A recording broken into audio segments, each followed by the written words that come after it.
So we're going to look at Laghu Vajrasana, and you can really learn a lot from Ustrasana first, because it's a similar action. It's like Ustrasana is kind of, obviously it's the preparation for Laghu Vajrasana, and Laghu Vajrasana is preparation for Kapotasana.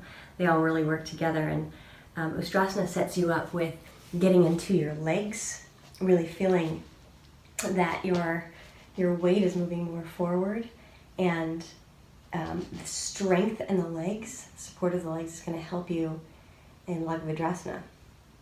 So the other thing is really lifting the chest.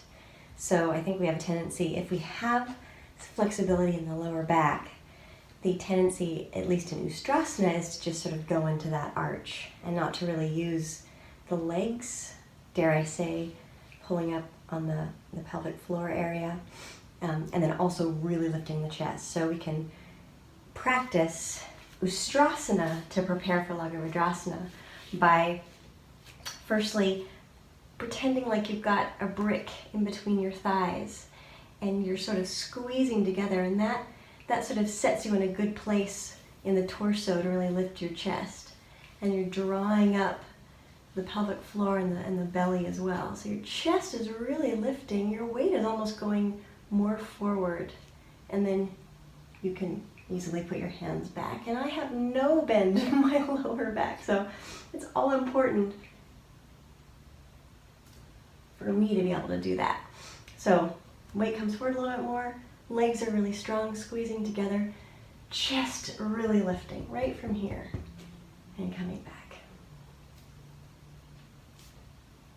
So that's Ustrasana. Then Laghu Vajrasana is a similar action. Of course, you're getting much, much lower. So the strength in the legs and the sort of lifting of the chest as much as you can, that is going to keep your weight much more forward, much more onto your legs, so that when it's time to lift back up again, there's more of an effortlessness. If you are going too much into your arch and not working the legs at all, then your weight goes back, and it's really hard for you to actually find that strength again to lift yourself back up.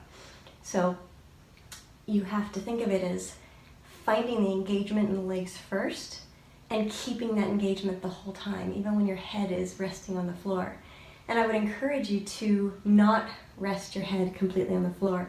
Keep a half an inch so that you're so close, maybe just your hair is touching the floor, but you're staying engaged so that when it's time to come up, you just are able to come forward.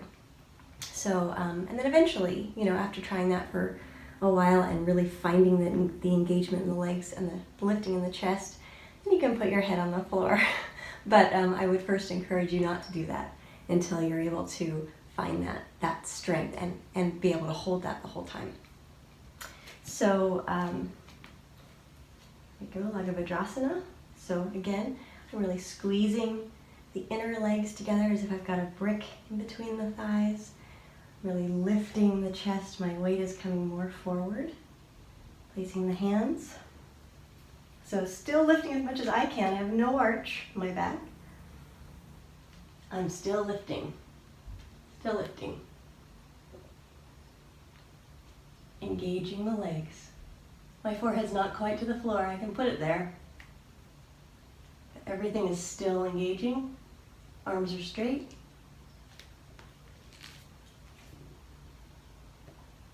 So it's a very active posture. So the key things, the really sort of simple things, are keeping the legs active and really lifting the chest, moving everything forward as you're going back. Still engaged, still engaged, still engaged, still engaged. Keep engaging, and to not rest down onto the floor until you've found that lift throughout the whole thing. All right, so try that and let me know how it goes.